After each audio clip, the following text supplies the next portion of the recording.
नमस्कार मंडळी, स्वागत आहे आपलं गोष्टी वास्तूंच्या विलक्षण निर्मितीच्या या आपल्या YouTube चॅनेलमध्ये.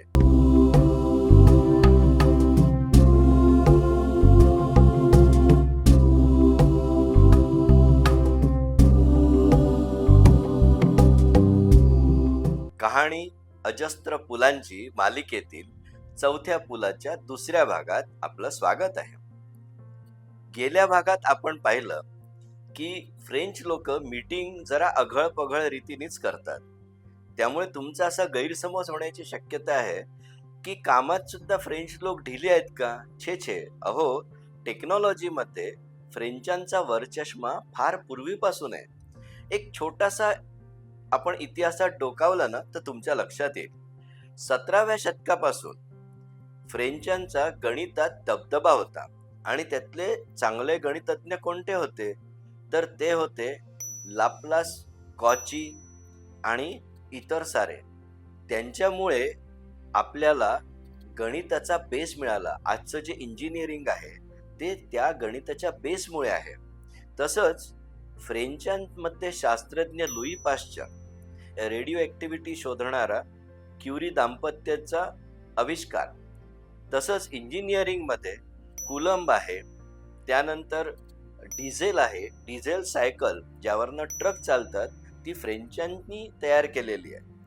तर अशी इंजिनियर, डॉक्टर्स, त्यानंतर शास्त्रज्ञ आणि झालंच तर आत्ताच्या युगात एअरबस आणि कॉन्कॉर्ड यामध्येही फ्रेंचांची भागीदारी आहे. कलेबद्दल तर विचारायलाच नको, ते आजही कलेच्या जगात सम्राट आहेत. तर अशा या फ्रेंच टेक्नॉलॉजीचा पुरावा तुम्हाला आता दिसेल या पुलाच्या निमित्ताने.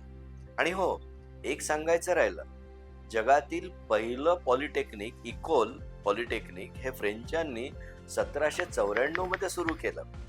आणि त्यावेळेला प्रोफेसर लोकांमध्ये मारामारी कशासाठी व्हायची? पहिला अग्रक्रम प्रोफेसरांचा नोकरीसाठी असायचा तो फ्रेंच विद्यापीठांमध्ये. तिथे जर नोकरी नाही मिळाली तर दुसरं अल्टरनेटिव्ह होतं जर्मनीतलं.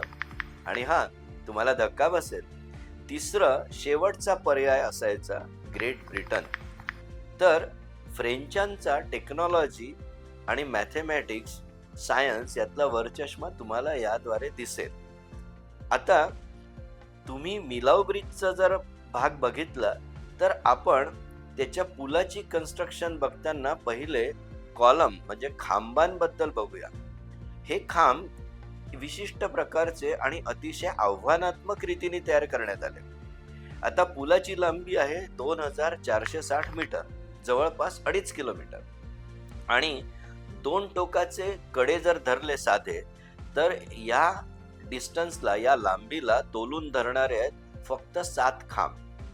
त्या 7 खांबांमधले 6 अंतर आहेत ती 343 मीटरची आणि शेवटची 2 टोकं आहे 240 मीटरची.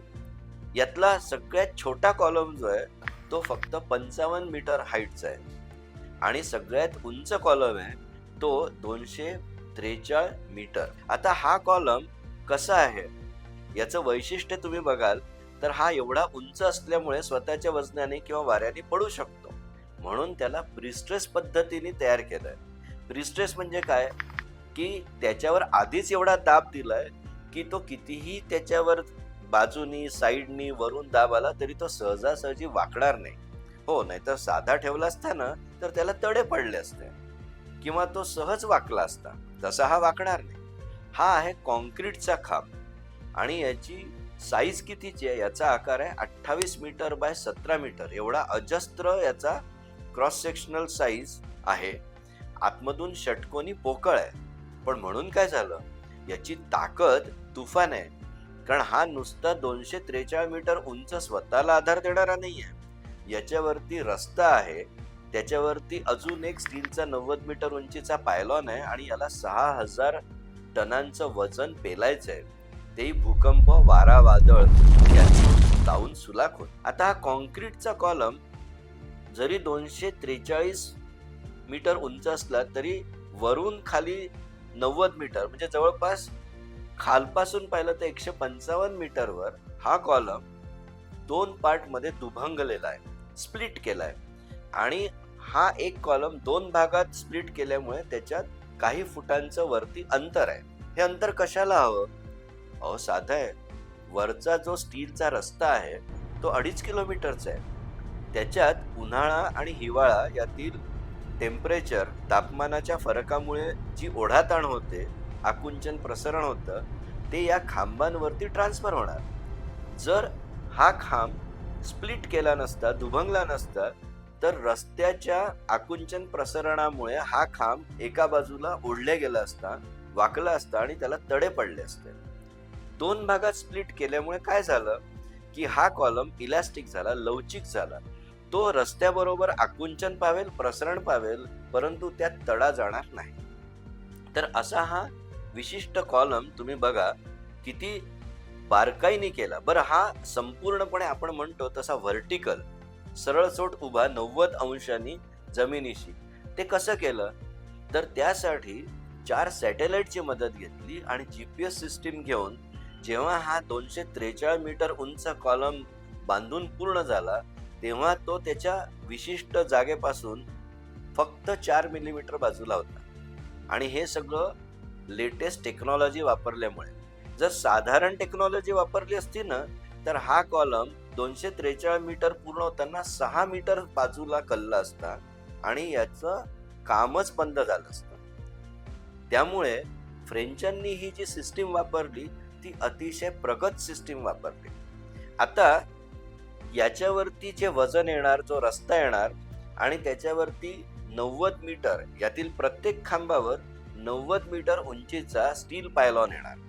तसंच 240 मीटर एंडचा आणि मधला 343 मीटर लांबीचा रस्ता, तोही पूर्णपणे स्टीलचा, हा कसा बांधला हे बघणं इंटरेस्टिंग राहील.